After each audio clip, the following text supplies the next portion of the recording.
Hello, everybody. My name is Christopher Saunders, and this is the Connecticut Sports Talent Show, where we talk all things talent in Connecticut. And on today's show, I'm pleased to have a returning guest, only 18 days away from the NFL draft. And this young man has an opportunity to be able to potentially hear his name called. He's from Middletown, went to Central. Tyshaun James, the wide receiver.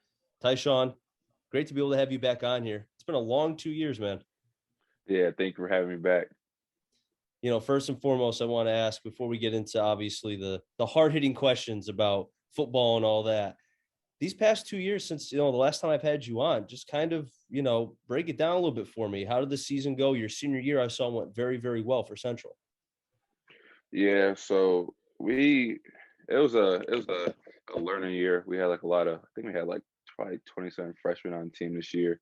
Mm-hmm. So I think we only won like 4 games. So it's not what we're used to at Central. We're used to winning games and competing in championships, but it was definitely like a learning for everybody, like me included. Like it was just good experience just to learn, like losing and nobody likes losing, but it was definitely a good experience to learn. I feel like a lot of guys got better, including myself. Like even like my leadership has gotten even better because everybody can lead and do stuff when you're winning. It's about what you can do when your back's against the wall. So I feel like at times the team showed spurts, and I feel like this upcoming season the team should be really good because of everything we went through in 2021.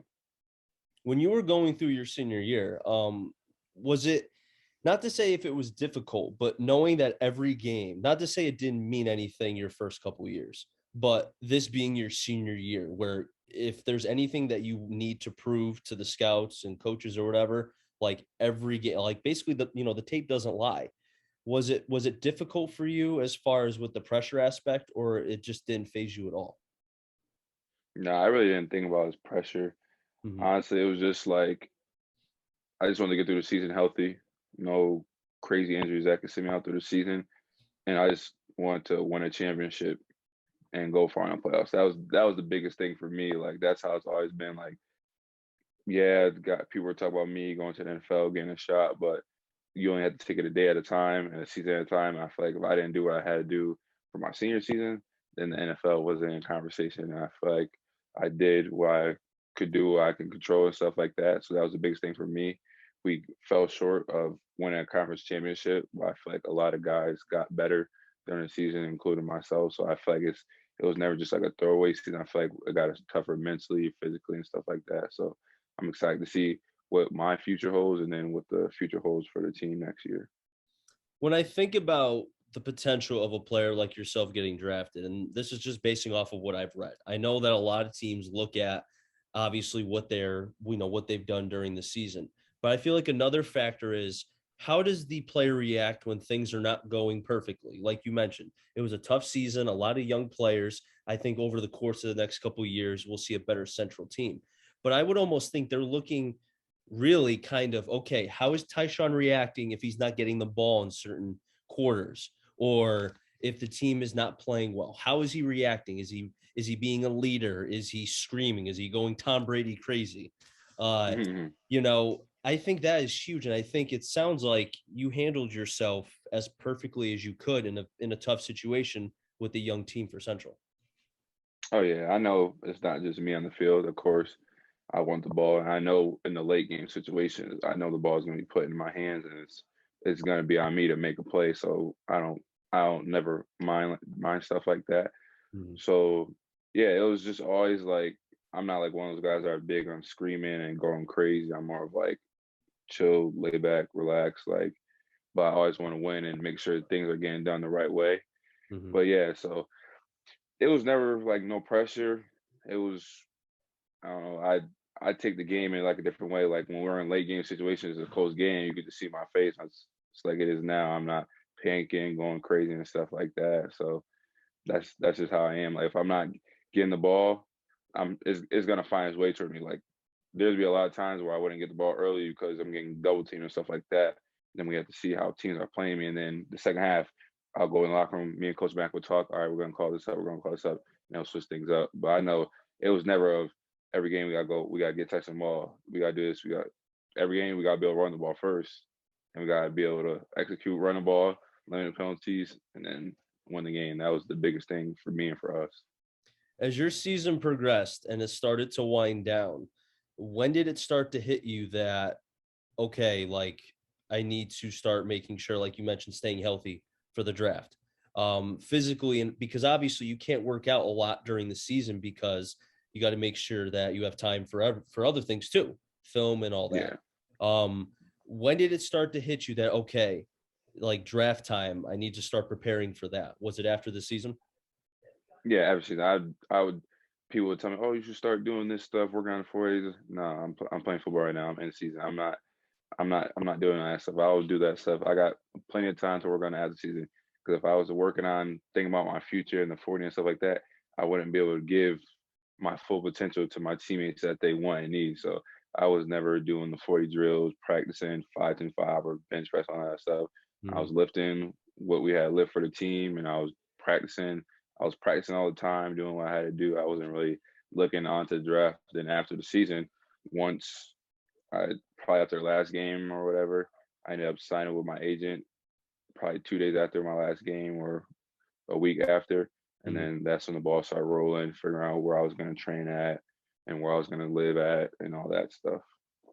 Was that kind of like a, because that's new for I think everybody, that you only go through this process once. So like you mentioned, going through the training aspect, where to live, the agent, all of that. Was that something that came easy to you as far as just kind of going through that process? Oh yeah, because my agent he made it easy on me because he was like Mhm. me. I'm big on family and loyalty and trust, and he showed that. He was always coming to games, and he lived in a whole nother state, and he came to a lot of my games to come watch me play, which is big to me because it shows that he's showing effort and stuff like that. So that was definitely big to me, and he just made it so easy, just how trusting he could be. He laid out how everything is, and it just made it simple. Like it wasn't hard for me. Some people's process must be harder or different, but Mhm. my agent made everything easy and simple for me. Well, like you said, family and trust is huge, and that, like a lot. I think the saying is, you're, a man's handshake is, his truth as far as like his word, and it Yeah. sounds like that is something where kind of like he said, like I got you, you got me. You know what I mean? Yeah, and we're in this together. Like I said, a Mhm. man's only as good as his word. So, and I feel like my agent has always been good on his word. He has never shown me any other way. Not even since I signed with him. Like he's always been interested in trying to help me to be the best man I could be, the best entrepreneur, all this stuff. Now, leading up to the pro day, man, and I know you tried to keep that hush hush because I know you were trying to sleep the day before because your phone was blowing up as you were telling me before. Uh, how was the training aspect leading up to that pro day? Because you had some time from the end of the season until that pro day to get your mind right and to get your body in perfect a situation for the bench and everything else that you did during the pro day. Yeah, 3 months, man. 3 months working out 6 days a week, 2 days, all that stuff, poor workouts. But no, it was great. Honestly I loved it. It was a blessing to be out in Florida working on XPE. As you see, the proofs in the pudding. Those guys out there, wherever they train, is gonna be some of the best to do anything, whether it's a 40 bench, 5 and 5. Like the guys that go there always produce. So honestly, it was just a blessing to be out there, and it was just a blessing to have like my agent like believe in me and put Mhm. me in a situation like that. And yeah, I had to contribute too. Like I wasn't just out there, just be out there. I was going hard and work out and stuff like that because I knew what my end goal is. But I was just honestly just blessed. I just loved everything about being at XPE and just how it was. Like it was very, very professional. As soon as the first day I was in there, I just felt like I was a pro and all the pro guys come in. So it just felt like a fit for me.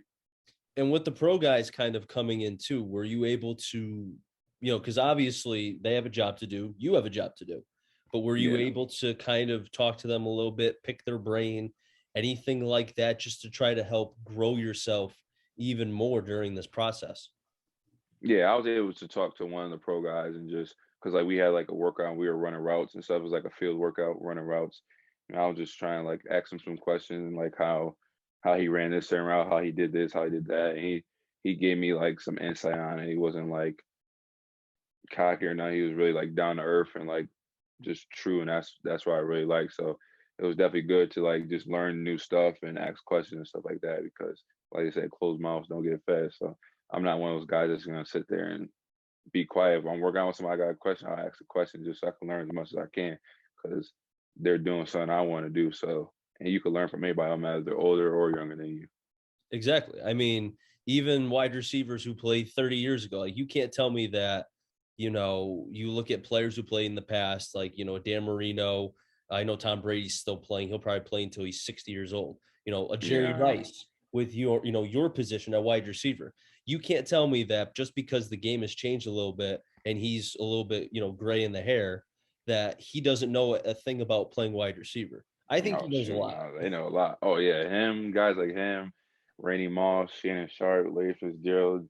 If I Mhm. ever met any of them, I'm gonna ask them a million and one questions, just certain stuff. Because I've only been playing receiver for like 3.5, 4 years, so I'm Mhm. still new to the position. I'm still learning, which I don't mind. I love the position.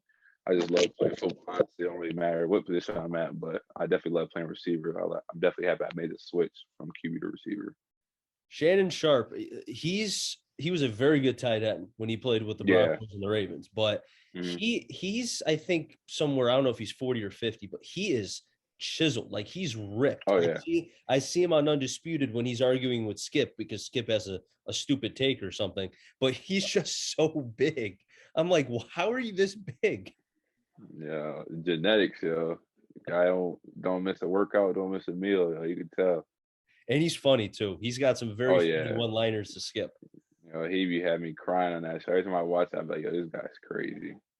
I like there's one part he said, I'll give it back to you, shipping and handling free or something like that. He said that to Skip, and Yeah, Skip was like, what? yeah. He just become with anything. He love LeBron James too. Don't talk junk about LeBron with him on the Uh, show. yeah, because then, obviously he loves LeBron, Skip loves Tom Brady. So anything, Yeah, Brady lets go by for Brady. LeBron can't get anything, he can't get anything. yeah. That's funny, dude. But anyway, back to what we were talking about with football before we got off topic. That's my fault. My apologies. Uh, Very good. during the process, to go back to that, obviously there's attention that's going to be around you from everybody, and obviously they see your name. People are looking at mock drafts probably every day. People have podcasts like myself and others who they're always talking. How difficult was it for you to kind of stay away from the outside stuff that you can't control and focus on what you could and can control? It was easy because, like I said, I've always been like a underdog. Like any situation from high school on, I never went into a program or anywhere and just played right away or was the guy right away. I always went in, had to pay my dues and do what I had to do, and I always worked my way to the top to be in the conversation to be one of the best in the conference, one of the best on the team, or be one of the best in the division. So I really don't pay mind to what a lot of people have to say Mm-hmm. because that's what they get paid to do. They get paid to talk on what they feel is their opinion. Their opinion. So I Mm-hmm. really don't pay mind to that stuff. It's just what matters to me is how I feel, my family feels, my agent, and then with these scouts thing because that's I'm trying to play in the NFL and play for their teams and stuff like that. So I Mm-hmm. never really paid mind on what somebody has me ranked out or what a random Twitter or Instagram account has to say. Well, it's funny that you mentioned that because in your journey, as far as to get to this point, man, is a story in and of itself. I think of a wide receiver who just got paid a boatload of money before Tyreek Hill got paid. Devontae Adams. He was I think a 2-star, 3-star guy going into college, and now he's probably, I think he is the best wide receiver in the league, if not pretty close to it. So when you see somebody like that, that has to give you a lot of hope. Like, you know what? If he could do it, why can't I do it? You know what I mean? Yeah, definitely. Everybody, like I said, everybody's different. Everybody has their own battles. Everybody's their own man, different person. But yeah, I used to watch like YouTube videos. I watched one video, and when Devontae Adams first got in the league, it was like tough for him. Like he was really struggling, and he just turned around. That just goes to show like with perseverance and hard work, if you don't give up, anything's possible. And to me, he's the best receiver in the league, arguably. And each and every day, whenever you play against him, and teams, they're gonna have to either double him because you don't want to play him one on one. If you do play him one on one, it's gonna be a long day for whoever's guarding him. Even if you double him, he still gets his yards. He Oh still gets yeah, his touchdowns. yeah he he knows what he's doing. He'll see the double T coming and having a quarterback like Aaron Rodgers who's going to put the ball in the perfect spot every single time. Yeah, and now he's with his best friend in Oakland. With Oh yeah, it's gonna. They played in college together, so yeah. It's gonna be a dangerous combination with those two, I think. Oh yeah, plus Renfro too in the slot. Woo. And Waller at tight end. Oh, dude. He's speaking of giant tight ends, sharp. Waller, he's massive, dude. Yeah, yeah. He came on the scene. I really never really heard about him. I think he was like on the Ravens before, like back in the day, and then he ended up on the Raiders. And he's just him, Kelsey, Kittle, all those guys, just the top tight ends right now. Yeah, man. So back to the pro day really quick. Going into that, so that morning when you woke up, if you were able to get any sleep, was like as soon as you woke up, what like just take me into that day. I mean, the energy, like were you feeling okay? I mean, were you nervous? Just all of that, dude. Yeah, so I was like, when I woke up, I was just like today's the day. Like this is where the money's made. Now I always say like a joke when I was at XPE, I'll be saying to some players, I'd be like, yeah, run fast or you ain't getting paid. Like that's all I say to guys is I was down there because we was always do like sprinting drills like all the time. Like, yo, hey, run fast or you ain't getting paid. You gotta run fast. So that's why I woke up. I think, yo, run fast or you ain't getting paid. So, and plus my pro day was on the same day that of my grandfather, my dad's birthday. So I was like, oh, this is just like destined to happen. Like I got to go crazy on this day. So that was like always in mind. So when I woke up, wasn't tired. I was just ready right away. Got up real early, ate breakfast, drove to UConn and stuff, and was just locked in ever since. Just feeling like me. I wasn't nervous or anything. I was just ready to go. And you were telling me before we started this interview that once the bench press, once you got, I think you said 22, once you got that, you were like, okay, today's going to be a good day. Oh yeah, once I got to 22, I was like, yeah, it's good. I was like, I don't see anybody matching that in a receiver. I'm like, yeah, I'm good right here. And then the vert, I got 37 and a half. I'm like, oh, yep. And the broad, I jumped. It was funny because we were doing a broad jump. And he had like the tape measure out. It was like at like 10. I think he had at like 10 to 5 or something. I was like, this guy, I was like, I think you want to move that a little bit farther. And he smiled. He looked at me. He moved it. And I jumped 10, 11. I'm like, yeah. I was like, I think. Then my second time, I jumped. Like I had to jump 11 times. My second time, I just slipped. So, and then I jumped again. I slipped. And I was like, so I just had to keep it at 10, 11. But yeah, so I knew that day it was just going to be something special. Now, were teams or scouts, coaches, whatever, able to talk to you in between the workouts, or did they talk to you after the the pro day concluded? Oh, they were like helping running the pro day, but they talked to us after. They talked to some guys after, and then they were talking to my agents and coaches in between and stuff like that. So I was whatever they were saying to my agent and coach, my coaches and agents were telling me too. So that's really good. And you don't have to share as far as the teams or who talked to who, whatever. That's fine. But I'm just curious for my own. I think other people would too.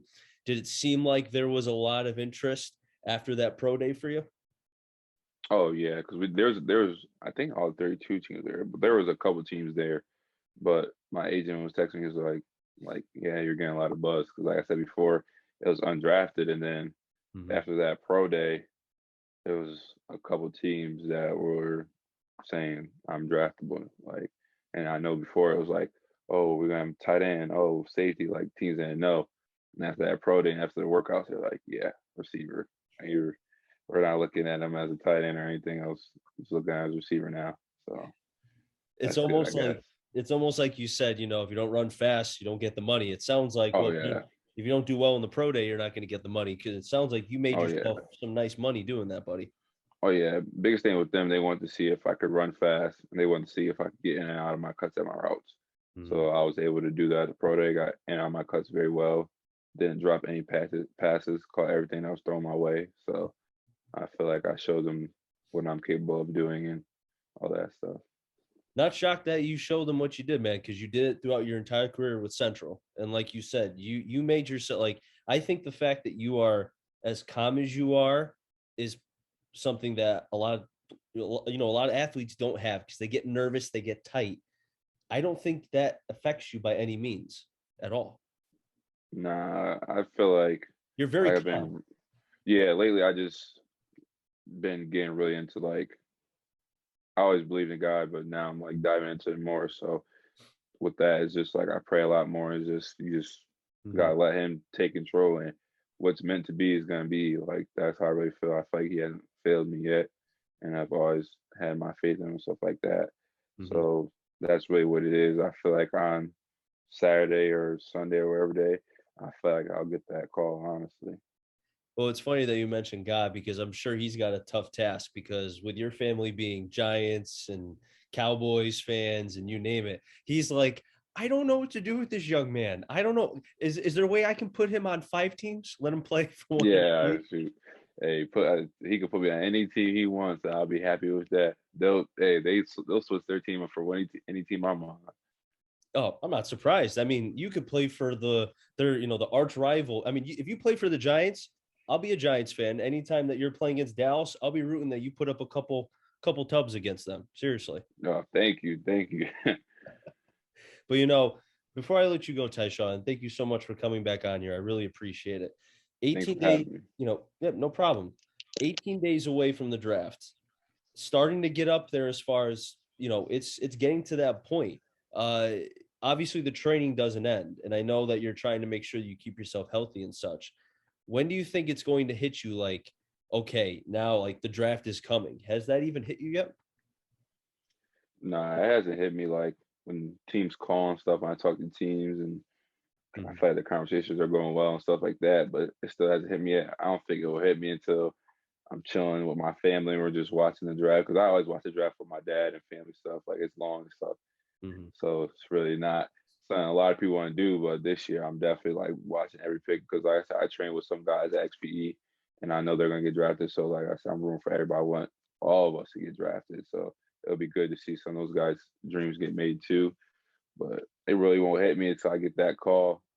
And like I told my agent, I said, even when I get that call, once I get that call, I said it's not gonna hit me until like I sign that paper because you get drafted and then you don't make it. So you gotta it ain't given until you really like pay your dues and do what you gotta do, honestly. No, I agree with you on that one. Until it sounds like, again, to go back to when you were in high school and having to prove yourself. And no matter where you're drafted, I think if you were drafted number one, you would still have that chip on your shoulder that you got to prove something. And I think that is Oh shoot, something. I got no.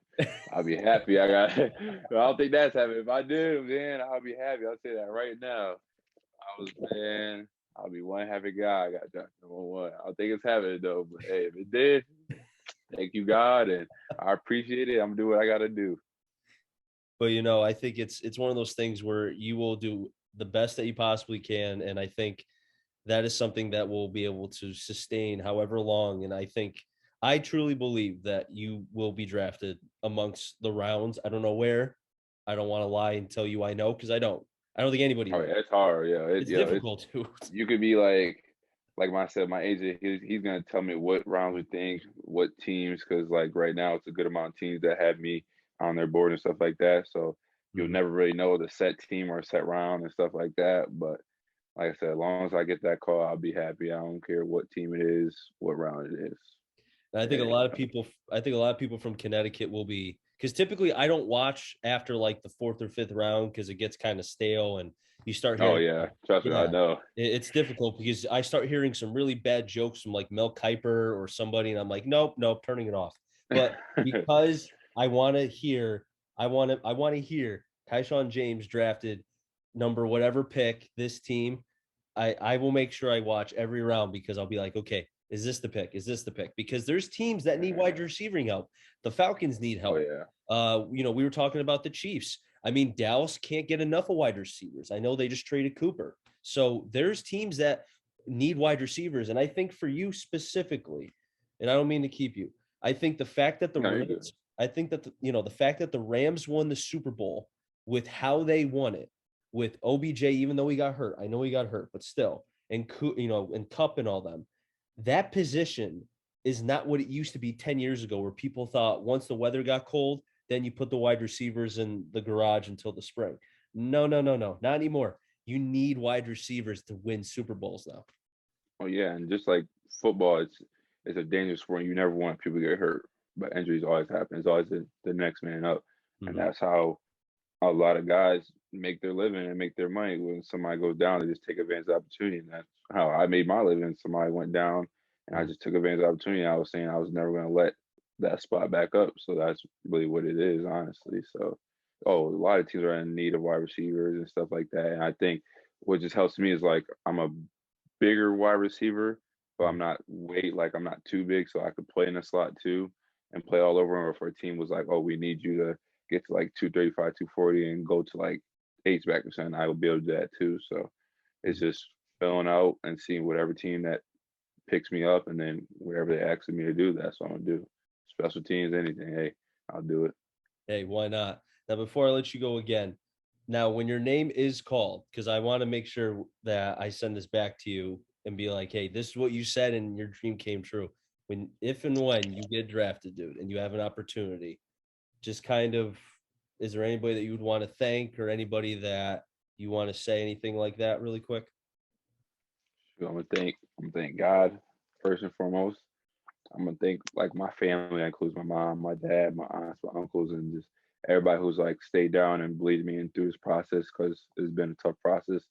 I'm gonna thank my coaches at Central, Coach Ross, Coach Matt, Coach Amber, like all my coaches at Central, all the ones that believe me, Coach Jenkins, Coach Heaves. I'm even gonna thank I used to train back out at Breakout Athlete out there. Thank them because that's where I all started. And thank Diligence. There's so many people I think, even my compliance people, Molly and Amy. Like, there's just so many people that I could just thank for helping me so long in this process because it's been a long process. It hasn't been easy. There's been ups and downs, but most important, my family has never like given up, and they always been by my side. And always had the belief in me. Tyshaun, it was great to be able to have you back on this podcast, and I hope to be able to see your name in the NFL draft 18 days away. And man, best of luck, dude. Seriously, enjoy it. Thanks for having me. No Appreciate problem. you. No problem. That'll wrap things up here in the Connecticut Sports Talent Show. So until next time, stay safe. Remember, CT stands for Connecticut Talent. I'm out journey to find them all. Enjoy the rest of your day, everybody, and be well.